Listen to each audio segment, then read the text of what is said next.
반도체와 증권업을 빼놓고는 거의 모든 산업에서 마이너스 성장을 하고 있다. 이런 말씀을 드립니다. 이것이 이재명 정부의 성적표고 이것은 오롯이 정부 정책의 실패에서 발생한 것이고 그 실패를 반성할지는 모르는 오만한 정권이 그 수명을 단축하고 있다는 말씀을 드립니다. 예, 소개받은 연세대학교 양준모입니다. 벼랑 끝 서민과 중산층 흔들리는 대한민국이란 세미나에서 발표하게 된 것을 영광으로 생각합니다. 저는 이 정부가 내년을 넘기지 못할 거라고 저는 생각을 합니다.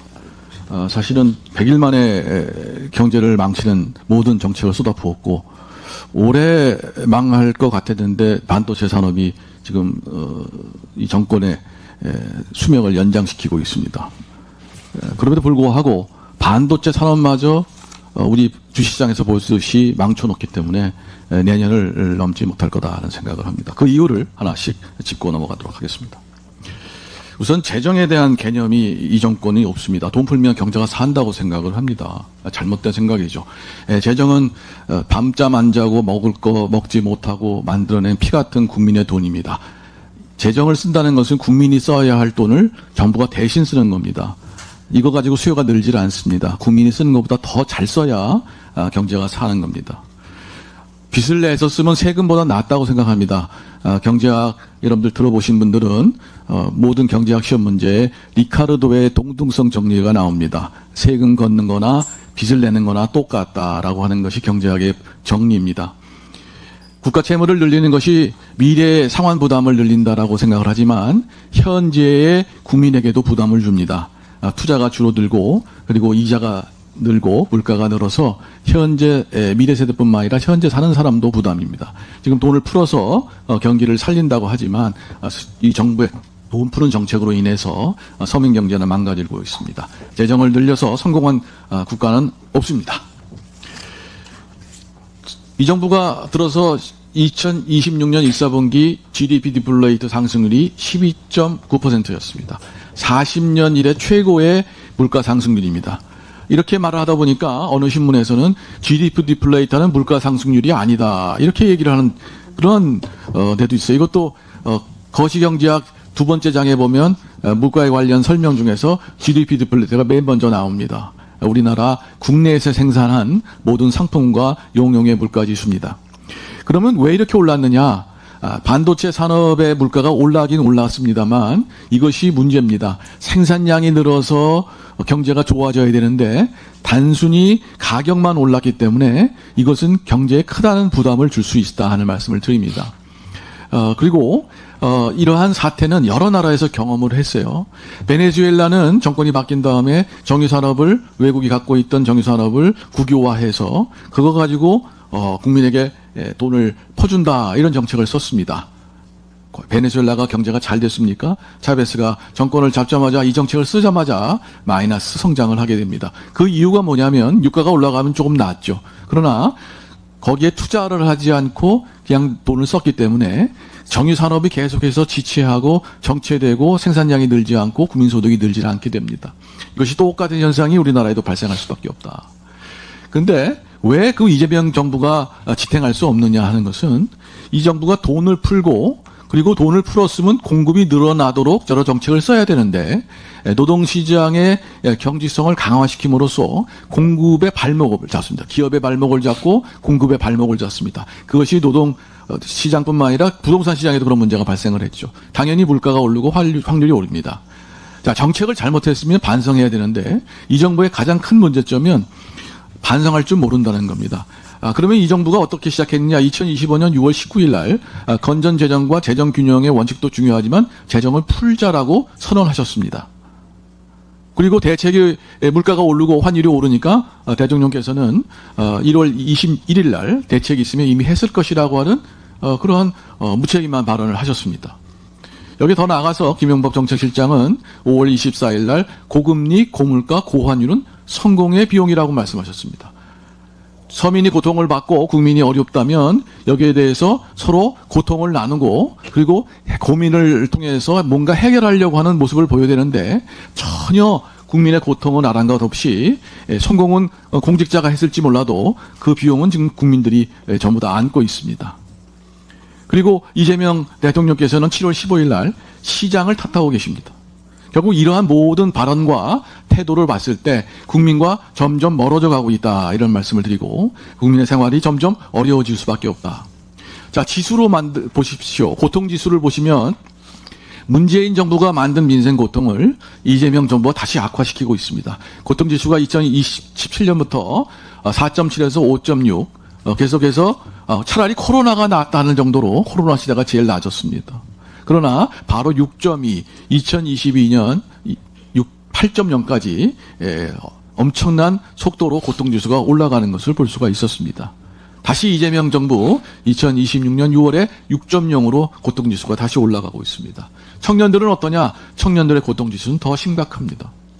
이것이 다 뭐냐면 반도체 가지고 지금 우리가 마치 경제가 잘 나가고 있다고 생각을 합니다만 지금 서민들은 고통 속에 하루하루를 보내고 있습니다.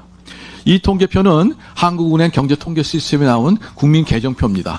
빨간색으로 표시된 전 분야가 지금 빨간색으로 표시되어 있습니다. 역성장을 한 겁니다. 반도체와 증권업을 빼놓고는 거의 모든 산업에서 마이너스 성장을 하고 있다, 이런 말씀을 드립니다. 이것이 이재명 정부의 성적표고 이것은 오롯이 정부 정책의 실패에서 발생한 것이고 그 실패를 반성할지는 모르는 오만한 정권이 그 수명을 단축하고 있다는 말씀을 드립니다. 반도체 호황은 좋은 일입니다. 그러나 호사다말하고 이것을 관리하지 못하면 정권의 수명을 단축할 수도 있다는 말씀을 드립니다. 반도체가 호황이 되면 해외 부분에서 통화 증가가 발생을 하고 통화당국은 이것을 환수하려고 노력을 합니다. 그러면 또 고통이 시작이 되죠.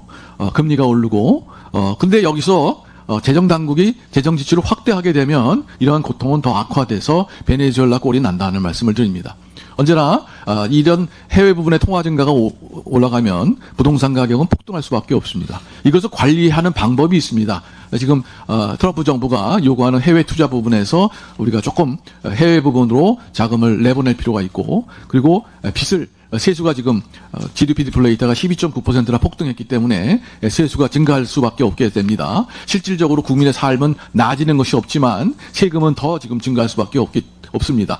이럴 때 국가 채무를 관리해서 이자율을 낮추는 방향으로 가는 것이 이러한 좋은 일이 벌어졌을 때 이것을 국민에게 돌려주는 길이라고 저는 생각을 합니다.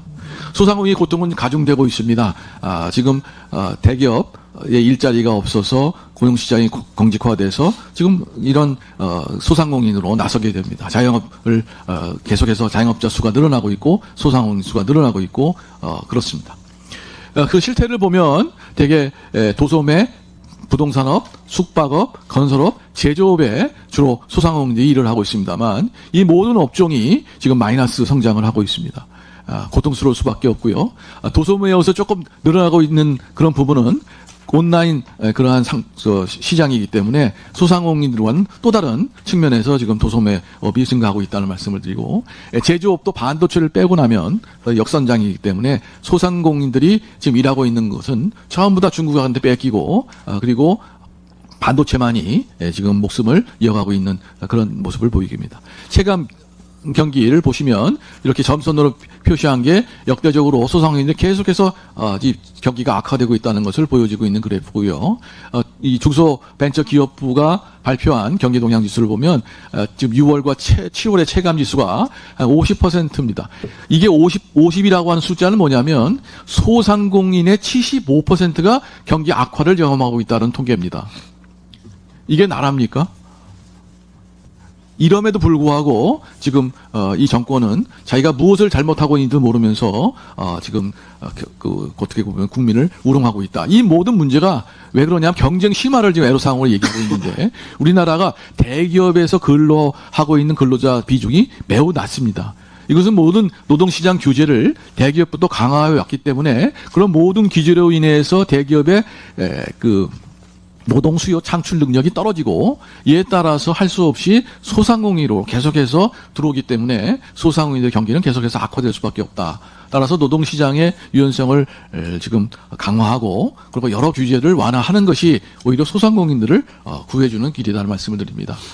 음식의 혁신가들의 여러 교훈들이 있습니다. 어떤 분들은 욕을 드시고 또 이것 문제가 플랫폼이 문제가 있다고 그래서 또 규제를 강화하고 그래서 이분들이 어느 텔레비에 나와서 음식업 하지 말라는 말씀들을 하시더라고요. 망하는 길밖에 남지 않았다는 말씀들을 하십니다. 도대체 우리나라가 어디로 가야 될지 그런 답답한 마음이 듭니다. 그래서 이재명 정부의 문제는 양극화를 악화시키는 정책을 계속 쓰고 있습니다. 검수완박이 남의 일이 아닙니다. 이제 민생사법 범죄가 급증할 겁니다. 그리고 반도체 호황이 생산 증가로 수반되지 않았기 때문에 이것이 경제 성장에 주는 기여도는 매우 제한적이고 물가만 급등시킬 수가 있습니다. 조심스럽게 거시경제 정책을 써야 합니다. 노동시장을 경제화하는 게 근로자를 위한 일이 아니라 소상공인들의 경영 압박을 하고 그 노동자의 일자리를 없애고 있는 그러한 상황을 만들어냅니다. 좌익적 경제 사고가 재앙을 만들어내고 있는 겁니다. 소비가 미덕이다라고 믿고 있어요. 돈을 풀면 경제가 살아난다고 믿고 있습니다. 이것은 90년 전에 케인즈가 일반 이론에서 부정한 얘기입니다. 1920년 마르크시스트들이 만들어낸 이야기지만 1936년에 케인즈가 투자가 경기에서 가장 중요한 관건이기 때문에 투자를 활성화시켜야 된다라고 얘기를 한 겁니다. 분배가 개선되면 경제가 좋아진다고 생각합니다. 분배는 생산 과정에서 이미 발생되는 겁니다. 하는 일을 바꾸지 않으면 분배가 개선되지 않습니다. 이것을 계속해서 재정으로 돈을 풀어서 분배를 교정하려고 하면 하는 일을 바꾸지 않고 분배가 악화되는 일을 계속하면서 재정만 낭비하고 있는 그런 일이 벌어져서 경제는 악화됩니다. 고용 규제를 강화하면 근로자 후생이 강화된다고 증가한다고 믿습니다만 오히려 반대입니다. 일조량가 줄어서 근로자의 후생은 악화됩니다. 재정 지출의 명암을 구별하지 못하고 국가 채무 증가가 경제 성장을 저해한다는 그러한 여러 가지 연구 논문을 무시하면서 마중물 이야기만 반복하는 것은 그런 문제가 있다. 그런 문제가 생긴 이유는 여기 보시면 이재명 정부의 모든 관료들이 지역적으로 편중되어 있고 그리고 이상하게 범죄를 저지른 비율이 높아요. 그래서 같은 생각을 하고 있지 않느냐. 법을 우습게 여기고 법을 아무렇게나 만들어도 된다고 생각하고 그냥 국민을 규제로 다룰 수 있다고 생각하는 이러한 사고방식이 정책의 문제를 만들어내고 이것이 이 정부의 수명을 단축할 것이다. 이렇게 생각을 합니다. 여기서 마치도록 하겠습니다. 감사합니다.